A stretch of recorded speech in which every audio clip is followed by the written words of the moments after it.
India TV YouTube channel को subscribe करें और बेल आइकन दबाएं। और वैक्सीनेशन को लेकर प्रकाश जावड़ेकर इस वक्त एक प्रेस कॉन्फ्रेंस कर रहे हैं, वहीं चलते हैं। मात्रा में उपलब्ध है, उसकी चिंता करने की जरूरत नहीं है। और भारत को अभिमान है कि भारत के दोनों वैक्सीन बहुत अच्छे सफल है। खुद प्रधानमंत्री ने कोवैक्सीन लेकर एक तरह से उस मुहिम का शुभारंभ किया था और इसलिए कोई भी वैक्सीन ले, डॉक्टर के सलाह से दूसरा डोज ले और अपना नाम रजिस्टर करके पहले वैक्सीन ले ले। और 45 से ऊपर कोई भी हो उसको अब ये वैक्सीन मिलेगा। So today cabinet discussed one important issue of more vaccinations, as we have already achieved speedy and good vaccination campaign. Till today we have provided vaccinations to the tune of 4 crore 85 lakh vaccines have been administered. In last 24 hours, more than 32 lakh vaccines were administered. As you know, all the health and frontline workers and people above 60 were allowed to, in batches, in phases, to take vaccines, and even it was allowed that anybody above 45 age with comorbidities will also get vaccine.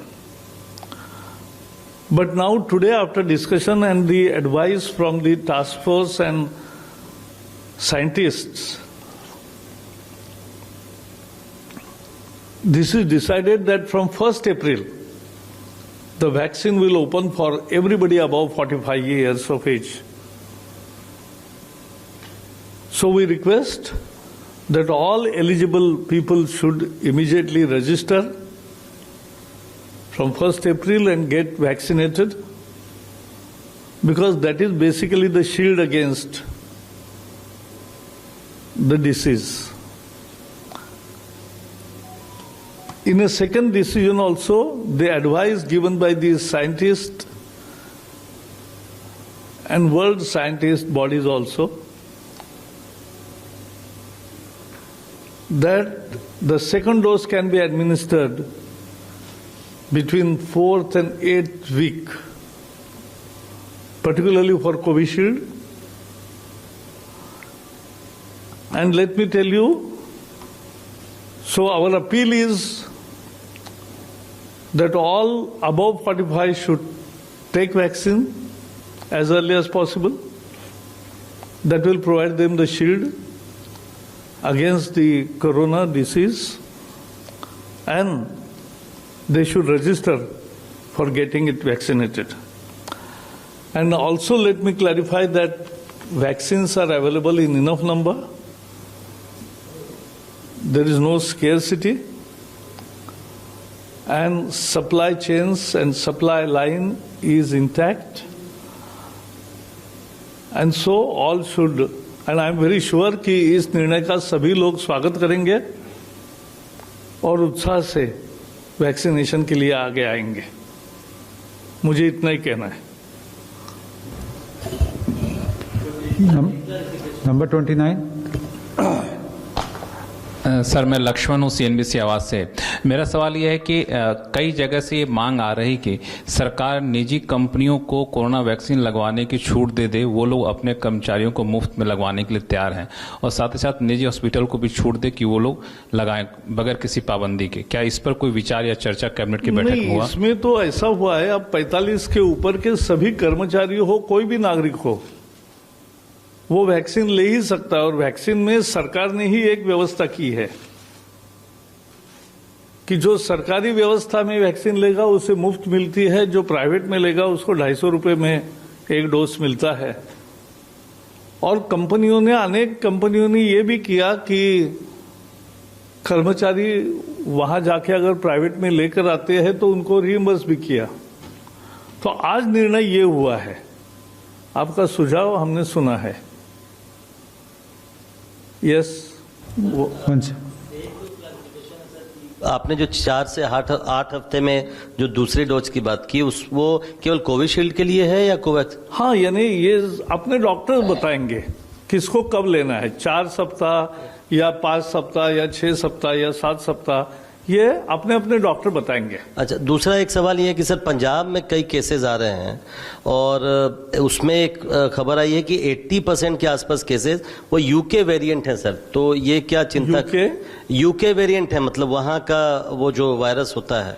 ऐसा है, ये virus, मैं तो कोई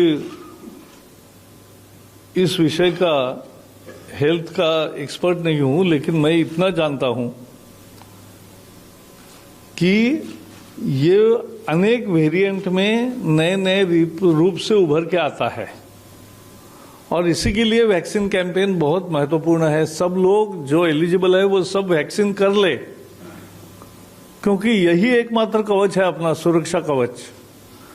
mask तो और भी 1.5 साल लगाना ही पड़ेगा, दूरी बनाए रखनी ही पड़ेगी, लेकिन और हाथ धोने ही पड़ेंगे बार बार। लेकिन एक करने की जरूरत है कि वैक्सीन लेने से अपने को एक बहुत इंपॉर्टेंट सुरक्षा कवच मिलता है और यही उसका अर्थ है। 31। मैं आमिर हूँ न्यूज़ नेशन से। सर, कोरोना फिर से वापसी कर रहा है एक तरह से। आपने देखा महाराष्ट्र, पंजाब और तमाम जगह पे मामले बढ़ रहे हैं। पहला सवाल तो यही है कि वैक्सीन आपने कहा पर्याप्त मात्रा में है, क्या दूसरी और वैक्सीन्स को जगह मिलने वाली है भारत में? पहली चीज़ ये। और दूसरा ये कि सरकार आने वाले समय में क्या सख्ती करने वाली है, क्योंकि बाजार खुले हुए हैं, मार्केट पूरी खुली हुई है, वहां पे आप भीड़ देख रहे हैं, वहां पे लोग मास्क नहीं पहन रहे हैं, बिल्कुल भी डिस्टेंसिंग बिल्कुल नहीं है। तो आपको नहीं लगता कि आने वाले समय में कुछ ऐसे कदम उठाए जा सकते हैं सरकार की तरफ से, आपकी तरफ से? नहीं, मुझे ये नहीं लगता कि कंपल्शन होती है किसी चीज की। लोग स्वयं भाग ले रहे हैं। आपने देखा 4,85,00,000 से ज्यादा वैक्सीनेशन हो गए। So it's not a small number. तो ये बहुत तेजी से और बढ़ेगा और कल 32 लाख हुए हैं, तो अब तो और भी तेजी से बढ़ेगा। तो ये मुझे विश्वास है। और जहां तक दूसरे वैक्सीन का मुद्दा है, स्वास्थ्य मंत्री ने पहले ही बताया है, हर्षवर्धन जी ने, कि और भी विभिन्न ट्रायल स्टेज में वैक्सीन्स तैयार हो रहे हैं। उनकी उम्मीद है कि जल्दी ऐसे नए वैक्सीन्स भी मिलेंगे। चलो, बहुत बहुत धन्यवाद, थैंक यू। हाँ, बताओ ना, फिर से दूसरा सवाल मैं ले लेता हूँ सर। लॉकडाउन किया जा रहा है, क्या केंद्र सरकार के स्तर से किसी भी तरह के कोई इंस्ट्रक्शन लॉकडाउन की तरफ, पूरे लॉकडाउन नहीं, पार्शियल लॉकडाउन की तरफ कोई इंस्ट्रक्शन? केंद्र सरकार जिन राज्यों में विशेष ज्यादा केसेस आ रहे हैं उनसे लगातार संपर्क में है और उपाय पिछले साल सबने देखा है, तो इफेक्टिव मैनेजमेंट होगा और ये नहीं बढ़ेगा, ऐसे हमारी उम्मीद है। नमस्ते, मैं हूं मीनाक्षी जोशी। वीडियो और खबरों से अपडेट रहने के लिए India TV YouTube channel subscribe करें, बेल आइकन दबाना ना भूलें। जुड़े रहें इंडिया टीवी के साथ।